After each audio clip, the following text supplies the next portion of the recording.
Now, a lot of people that watch this and ask these questions are typically more chronic. These are PCS, our persistent concussion symptom patients.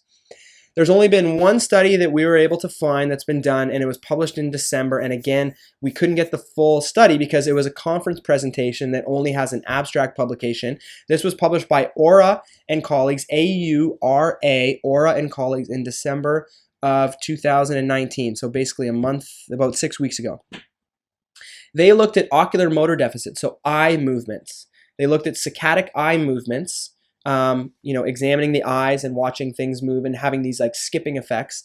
And they compared people with chronic concussion, and they didn't give a time frame for how long it was, but people with chronic concussion versus healthy controls. And they compared them using hyperbaric oxygen so that they could play with the altitudes based on pressurization and oxygen levels within the chamber.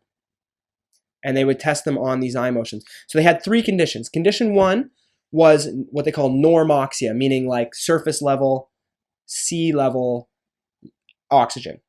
Then they had hypoxia, which was low oxygen levels and equivalent to 13,000 feet of altitude. Now, this is basically double what planes fly at. So it doesn't really fit, but it's the closest we could find. So really, really high altitudes. And then they compared them at altitude, but also after they brought them back down after that, what the recovery was like and what the differences were. So what they found is between concussion, chronic concussion, and healthy control, there was no difference at normoxia. But once they went to the hypoxic environment at 13,000 feet, there became a significant difference. When they brought them back down to sea level, there was still a significant difference, and the concussion group took longer to normalize. So they maintained ocular motor dysfunction even when they got back down that lasted longer than it did for the healthy control population. So it seems that at very, very high altitudes, concussion patients may be affected more so than patients that are normal, healthy controls. Now, how does this affect your ability to fly?